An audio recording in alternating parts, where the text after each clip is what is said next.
The mystery of Webster's curse, and the heroism of Mitzi. A few years ago I had my Year 7 class for a music teacher who was away sick. They completed their music work, and like so many playful and bored, begged a story. The mystery of Webster's curse was born that period. Later came the resolution of the curse due to Mitzi's heroism. Many thanks to PFB and AB for inspiration, and RMMB for encouragement. The mystery of Webster's curse. The events that surrounded the horror at that lonely suburban house so long ago were well recounted. They are legend. Every year I'm given charge of many groups of students. The younger ones are not privy to the stories. They want to know. The printed stories I will leave to my neighbors of that era. How a family moved into a haunted house, and the oldest boy killed all of his family. Later, when questioned by police, he told of a voice that instructed him to kill. Or of the couple who bought the house on the cheap. They faced such horrors. I knew the house from before. When I was growing up, old Mrs. Webster lived there. There are old people, and there are old people. Some people have this thing called dignity, and it has nothing to do with being dignified in company. Mrs. Webster had something else. She was old, and possibly crippled, but she was athletic and energetic. She would wait by the side of her house each school morning. Any child unfortunate enough to pass within earshot would endure her curses and quips. Wise boys and girls knew to stay away. Naughty boys had to discover for themselves. Once, on the way to school, I strayed too close. She'd been calling me fat, wit, simple justice, and an enthusiastic father led me to accept without question or deviation from my route. I trudged through the ankle-deep snow. She had noticed my bag was low on my shoulder. I ignored her, as I'd been trained. The wind was cold and sharp. I ignored the sharp pain on my shoulder and cheek, the dull thud, the sudden exhale. I stood stunned and still, my mind registering the stone and a little blood. Then I felt my cheek cool rapidly and wetly, felt the heat in the muscle as it responded to the tear in the flesh. I shouldered my bag high, and sprinted on without further abuse. No one at school asked me about the injury, although my teacher didn't bat an eyelid when I asked to go to sickbay. Mrs. Webster brooked no visitors. The mailman never strayed closer than an arm's length to her box. The house was decayed and breathtaking. 2 stories, if you don't count the attic. Magnificent arched windows stood high on the second floor. They could have been doors on a balcony if one were there. She would stare balefully through them on cold days. On cold evenings, her form could still be seen through these windows, watching the street. 2 mighty oaks stood guard either side of the stone path leading to the wooden steps in the front door. A rope dropped from the entry port ceiling had a leather pouch with a ball that could be used as a knocker, although nobody knew if it ever would. The kids at school argued that it was really the skull of a black cat. But no one knew what a cat would be doing there anyway. Even a black one, even if the house did smell of the carrion, attractive to such cats. A gate enclosed the house. Wooden posts lay ranch style with a rusty metal latch and hinge. It didn't matter that Mrs. Webster lived there. It was haunted. Time passes and even the inimitable Mrs. Webster passed away. The mailman noticed one day that she failed to collect her letters. She stopped appearing at her windows and passers-by noticed they weren't being harassed. Police knocked on the door with a wooden ball hanging from the drop string. No answer. Police headquarters instruct them to break in, which they do with minimal force. It is said that they found Mrs. Webster in a chair, facing the fireplace. School legend has it that she wore her death mask as a child on Halloween, dared to visit her place. Her face, a picture of horror, with eyes wide and mouth agape. Some have said that she sometimes can still be seen standing at her window on a cold winter's eve, watching the street. We were friends, Chris, Arthur, Joff, Big, and I. I guess you could say we were naughty boys. If you were to describe the dreams of another 10-year-old, I could show you how we were not so different. It was Arthur's dare, but then that is how it would happen. Arthur would dare, Chris would lead, Big would follow bravely, and Joff would follow nervously. I would follow. I'd always wonder why. Big was enamored by ants. He had a glass-fronted thin cabinet that profiled a nest. He would feed the ants by opening the top of the cabinet and leaving tidbits of sweets, including sugar or honey. An older boy had seized Big's ants. At his mercy, the ants did what they normally do, hurrying and scurrying and attending to the nest of the queen. The soldiers soon mobilized, but they were helpless. No more tasty tidbits for them. Soon, a few were relocated to an established home for daddy long-legged spiders, eventually to be consumed by the spiders. Most were caught and held helpless in webs. The rest were drowned in an acid bath of urine. When Big ran to Chris to tell him about the older bully, Chris had been playing a CD for Arthur. Arthur was attempting to copy the tune on a guitar. Joff was there too. I wanted to show Chris a story I'd read, and I was waiting for a natural break in the flow of his conversation with Arthur. I was dozing while waiting. Chris looked up and visually examined Big, who stood breathless and despairing before him. Arthur stopped strumming. I woke. Chris broke the silence. Good of you to join us. Arthur, what's wrong? I intervened. Chris, Big and I were discussing the story. You might want to see it. Not now, David. Can't you see he's upset? What is it, Big? You're my friends? Big began. I was feeling like Chris would never show an interest in the horror story I'd read. It had a major character called Webster. Big's issue distracted me. I never cared much for the ant farm. My younger sister liked those things. I had to admit, though, that he was really distressed. Joff was repeating everything that Big told Chris to both Chris and Arthur. They were despairing over ever getting revenge on the older boy. I asked aloud, what would Mrs. Webster do? And Arthur called out, that's it! Chris, we could spend the night at Mrs. Webster's house. Then we can really freak that boy out. Great idea, Arthur. Yeah, Arthur, joined in Joff. I wanted to say that I'd thought of it too.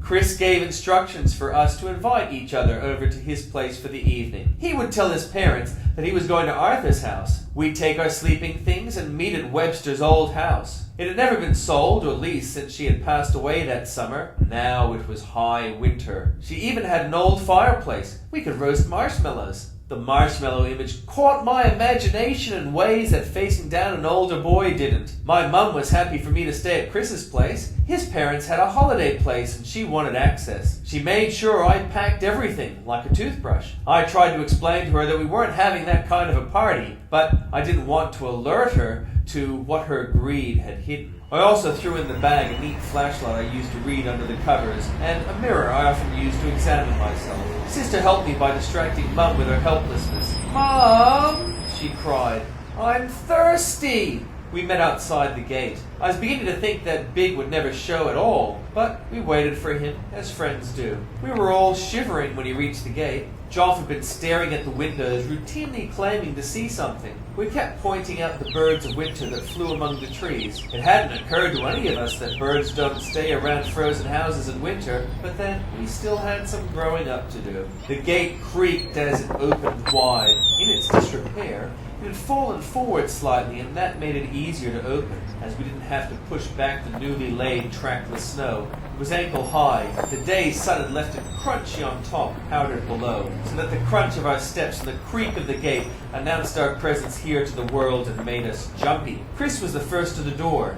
It was ajar. The lock had been broken by the police, never been fixed, so the door remained in an almost closed position. Now snow spilled into the entranceway and held the door in place. Arthur dragged his foot through the snow, soaking his ankle. I tried to bend down and scoop it with my gloved hands, but Joff's feet leapt forward and soon he too had soaked his feet and ankles. Chris had an amused expression on his face. When he widened the door and stepped inside, I got out my flashlight. But Chris said, it's light. We went in and were awed by the appearance. Before us were wide steps leading to the upper level. They were thick with dust. A shadowy shape on the top of the steps looked like a ghost. On our right was a dining room. The long table was as Mrs. Webster had left it, with now rotting fruit and places set two aside and one at the head. On our left was a lounge room. Two-person lounges and a single chair faced a fireplace. Ash spread from the fireplace into the room.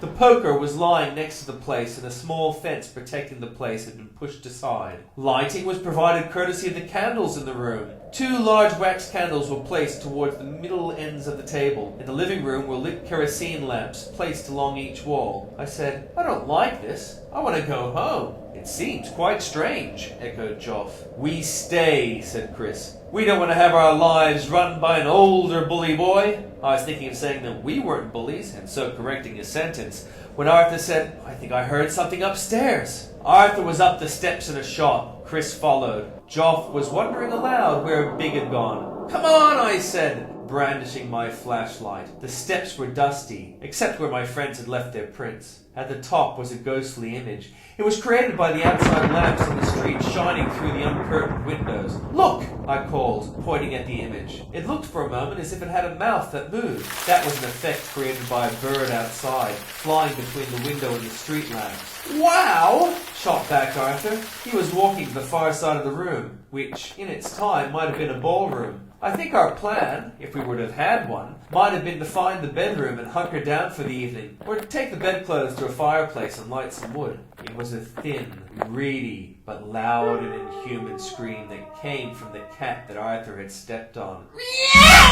Chris wanted to know if we had heard the noise on the attic. Pig and Joff seemed to have left us, I say. Chris and Arthur ignored me as Arthur pulled on the rope that lowered the ladder to the attic. Soon I could hear their voices. Look, we can place that mannequin in front of the window. It has her clothing. Great idea! I went up the steps to investigate.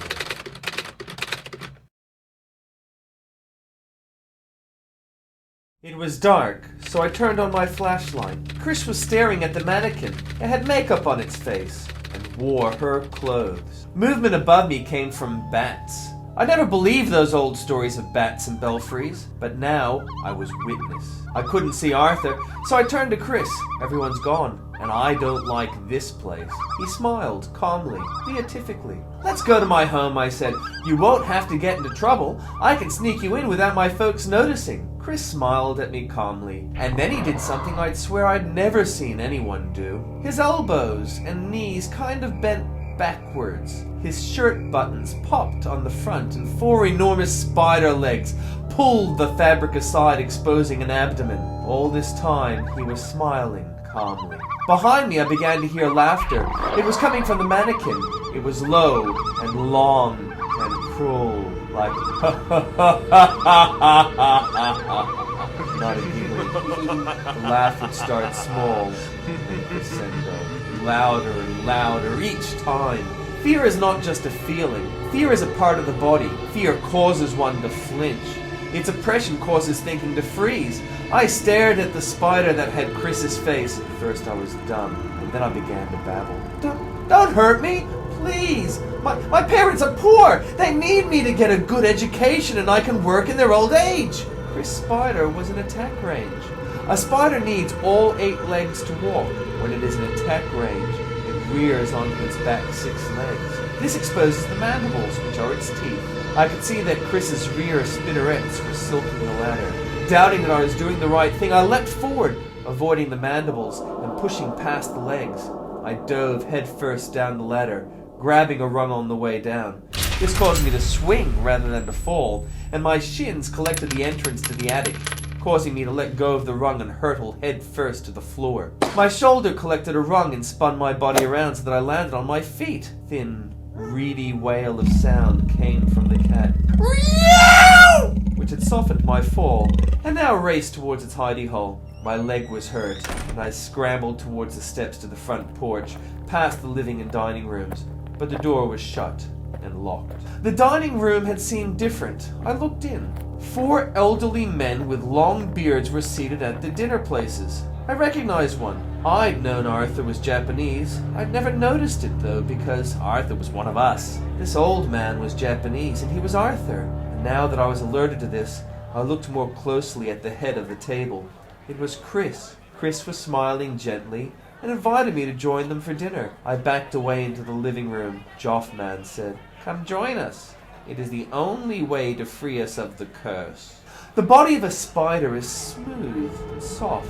I felt this as I stepped back into the living room. 4 spiders were seated in the 5 places. They had the faces of Chris, Arthur, Joff were big. Big, the old man said that it was the curse. The only way to remove the curse would be to have dinner with him. My head swam, my legs ached as I walked to the remaining dinner place. A curse. I could free us. I still thought I was one of us. The dinner place was complete, a beautiful fruit bowl with polished and fresh fruit, various roast meats. I was scared but hungry, but I finished my dinner. The bones by the side of the plate spelt a message afterwards, telling me that the flesh that fell so easily from the bone had been my friend. I felt sick. My friends. I felt sorry for myself. I felt sick. The spiders were gone. I might have felt relief. That might have been the end of things. I would have preferred it if it had been. Instead, I became restless. I wanted to go home. I wanted that I'd never gone to that house. I went to the door. Its lock was broken. The door was now ajar. It swung open easily, the door skull hanging from the rope, knocking the door with a sharp report. Pausing to look at the space where my friends had so recently moved snow. And as I opened the fence, the worst was to come. I became a spider. Spiders move so quickly. I was at home, the back door was unlocked, and I went upstairs to my room. The upstairs level of our house is a collection of 3 bedrooms and 2 toilets along a small corridor. To get to my bedroom, I had to walk past my sister's. I stopped at her doorway. She was playing, and she had her back to me. She was seated on the ground, one leg outstretched and the other curled into a bundle she could rest her chin on. She was absorbed in putting some of her Cindy fashions on my He-Man action figure. I think that is why I acted as I did, because she was misusing my toy. Spiders only require moisture and protein to live. I had my fill of protein but felt thirsty. My sister just seemed so juicy. My mandible broke her neck and I sucked out her blood. I don't think she felt a thing. I dragged her body to hang it from her wardrobe. Maybe I'd come back later. The bathroom was closer to the steps, and when I heard my mother coming upstairs, I hid in the bathroom. For some reason, I began to shrink. When she saw me, I was the size of a rather large spider, but not a monster anymore. She called out to Dad, even joked about bringing the elephant gun, which we didn't own. Then, because she realized I'd not been long in the bathroom, or because of some other reason, she went to check on my sister's room. Dad approached me with a rolled-up newspaper. Before he got his shot in, I heard my mother's screams. I guess she found sister. I mean, it might have been consolable, if that were it. If my life had ended with the destruction of my spider self, but there was more to the curse. Although I held my life forfeit for my actions, I didn't die. I slept. I do not know for how long. It was quite a while. I explored my world. To become a spider was necessary to step outside the gate. Inside the gate, I became an old man, just as my friends had become. I tried to warn people about the curse. They ignored me. I yelled at them and cast stones. They ignored me. I watched the street from the upper story windows. It was easier to see the street at night by streetlight. I could think then, plan to find a way out of the curse. A neighbor of mine, who also was a victim, came up with a clever idea of selling the house. It is cold night. The house is sold. A family of 5, a successful businessman. Maybe now the curse will end. I'm before the fireplace, seated. I think of horror, my friends. Horror, my sister. Horror. I think of horror, horror, horror.